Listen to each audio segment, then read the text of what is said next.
quero ler para nós um texto onde aparecem as duas parábolas da ovelha perdida e da didracma perdida.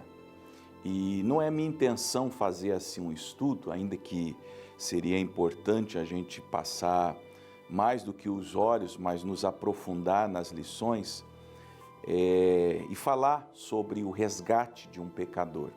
Mas eu quero, na verdade, olhar as duas parábolas sob o ponto de vista do que levou Jesus a contar estas duas parábolas. Na verdade, depois da parábola da ovelha e da dracma perdidas, nós temos a parábola do filho pródigo. Todo o capítulo 15 de Lucas é um bom estudo para você que está afastado dos caminhos de Deus e que vê agora nesta palavra e em várias situações da sua vida que Jesus está te procurando.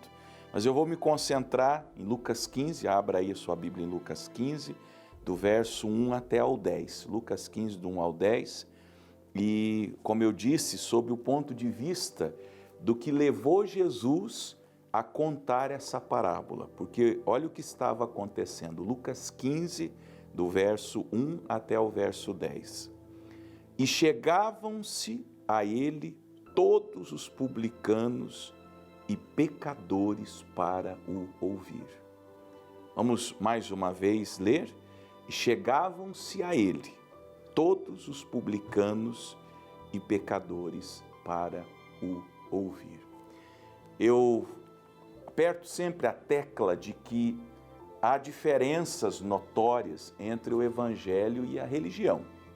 A gente poderia fazer um estudo qualquer dia das grandes diferenças. Aqui temos uma dessas diferenças.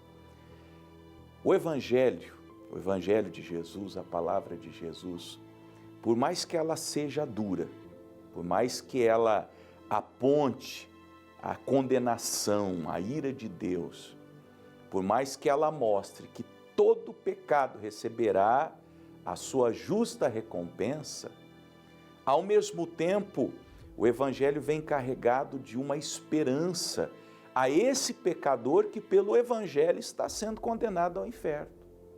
De modo que os pecadores sabiam que chegariam no culto de Jesus. Veja que eles estavam se achegando aos montes, os publicanos, aqueles que tinham trabalhos errados, porque nós vemos em outras passagens que além de publicanos, as meretrizes também.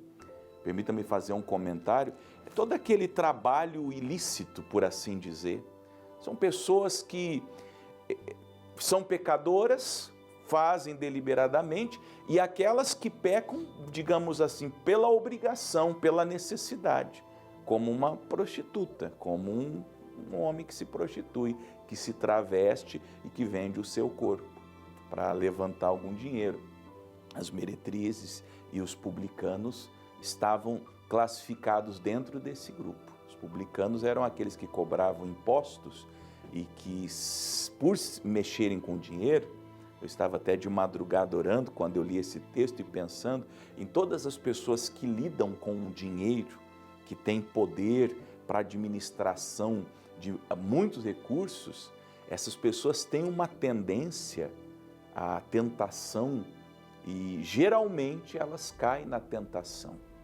Se você é alguém que, pelo seu ofício, pelo seu trabalho, administra dinheiro que não é seu, dinheiro da empresa, dinheiro de alguém, há possibilidade de você sofrer e, quem sabe, já ter caído muitas vezes na tentação de surrupiar, como diz lá na terra do André, de pegar um dinheiro que não é seu. E, obviamente, nós sabemos, nós os que cremos, que os roubadores não herdarão o reino de Deus. Agora, veja, publicanos, meretrizes, prostitutas, pessoas que vendem seus corpos ou vendiam seus corpos para ganhar algum dinheiro, e pecadores em geral, se achegavam a ele para ouvir. Eles sabiam, repito, que Jesus não passaria a mão na cabeça de ninguém.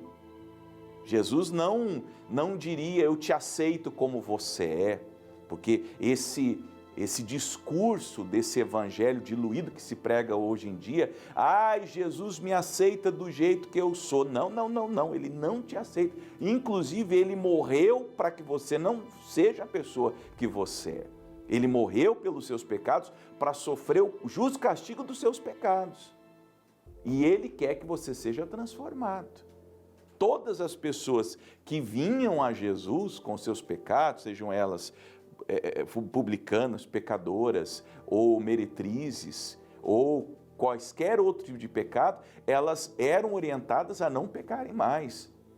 João 8, quando Jesus lida com a mulher que foi pega em flagrante adultério, Jesus falou para ela, eu não te condeno, mas vá agora e não peques mais.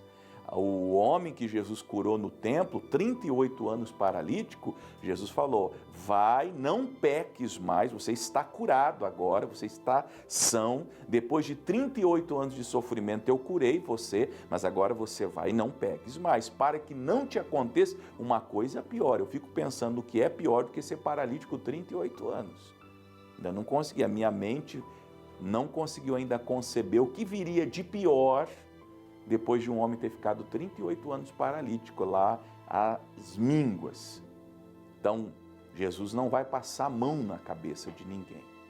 Ao mesmo tempo, ouvir Jesus traz esperança. Ouvir Jesus é a esperança dos publicanos, das meretrizes, dos pecadores, é a sua esperança. É o único lugar onde você pode ir para ter a sua vida transformada. Agora, como que a gente ouve Jesus? Eu vou ser bem honesto, estão em falta os verdadeiros pregadores do Evangelho. Nós temos animadores de circo por aí. Tem muita igreja, muita denominação. Umas estão preocupadas só com o seu dinheiro, são igrejas caça-níquel, eu chamo assim, carinhosamente de igrejas caça-níquel. É só você olhar nos olhos do líder, dos pastores, dos sacerdotes ali, como queiram ser chamados, você vai ver um cifrão assim nos olhos dele explícito. Outros estão mais preocupados em oferecer entretenimento.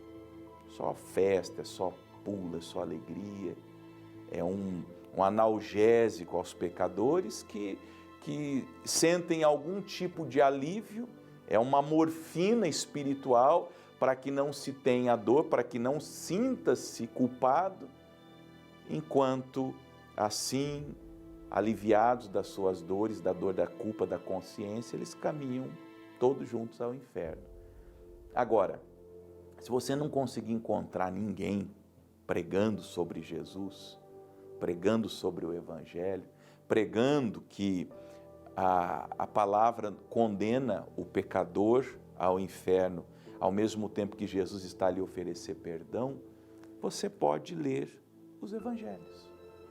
Você vai ouvir Jesus lendo os Evangelhos. Você vai ter a melhor igreja do mundo lendo Mateus, Marcos, Lucas e João. E você vai saber que os fariseus murmuraram, dizendo, este recebe pecadores e come com eles, mostrando que Jesus quer sim ter comunhão com os pecadores, enquanto a religião, que eu falei da diferença do evangelho da religião, a religião espanta os pecadores ou ela anestesia os pecadores segundo seus próprios interesses. Jesus não, Jesus quer receber esses pecadores.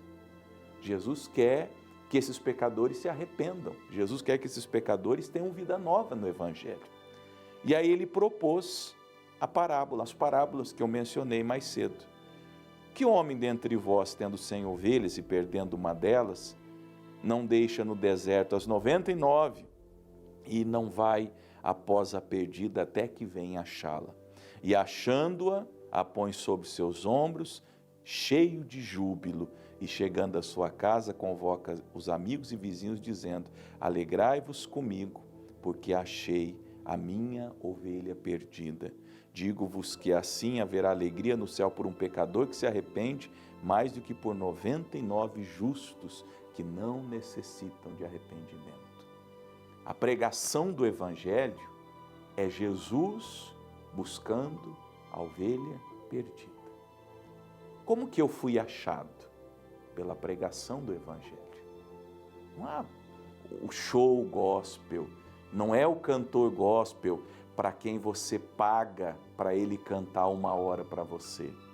Você vai lá no lugar de eventos e paga um bilhete, como quem vai num show do Roberto Carlos, como quem vai num show da Ivete Sangalo, como quem vai num show do Chitãozinho Chororó. Você pagou para ser entretido. Quem vai no show do Roberto Carlos é porque gosta daquela canção, porque gosta dele. Quem vai no show da Ivete Sangalo é porque gosta dela. Quem vai no show do Chitãozinho Chororó é porque gosta daquele gênero musical. E vai lá e paga, e fica 1 hora, 2 horas ouvindo as canções. É o amor que mexe com a minha cabeça e me deixa assim, coisas do tipo. A pessoa gosta, ela vai lá e paga. E o cantor gospel é a mesma coisa, a liturgia do processo é a mesma coisa. E o artista vai pelo dinheiro. Você vai pelo produto que o artista oferece, ele mesmo, a música dele, o show dele, a apresentação dele é um produto que ele vende, você compra esse produto e ele vai porque você vai pagar esse produto. O show gospel é assim, é a mesma dinâmica. Mas evangelho não tem, porque o evangelho, ele é pregado, e Jesus mandou que o evangelho fosse pregado de graça. De graça recebestes, de graça dai. Nenhum pastor, nenhum homem, nenhuma mulher deveria cobrar para pregar o evangelho. Então, de graça nós recebemos, de graça nós damos. E o evangelho é o poder de Deus para a salvação do publicano, do pecador, da meretriz, do mentiroso, do que se prostitui, do que matou, do que roubou. É o Senhor Jesus, o bom pastor, deixando as 99 ovelhas que não precisam de arrependimento, porque elas já estão no aprisco, elas já estão salvas, e vindo na sua direção, falando com você, anunciando palavras de salvação a você. De modo que ele prossegue: qual a mulher que, tendo 10 dracmas, 10 moedas, se perder uma, não acende a candeia e varre a casa e busca com diligência até achar? E achando-a, convoca as amigas e vizinhas, dizendo: alegrai-vos comigo, porque já achei a dracma perdida.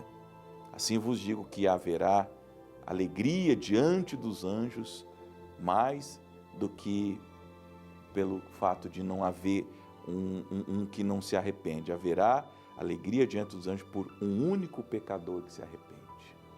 Alegria de Jesus ter encontrado você. O que nós queremos transmitir? O Evangelho é para você. O Evangelho é para você. Pecador, excluído, você que sabe do que fez, você que entende o que fez, você que se encontra perdido como a ovelha e como aquela moeda de grande valor, perdido.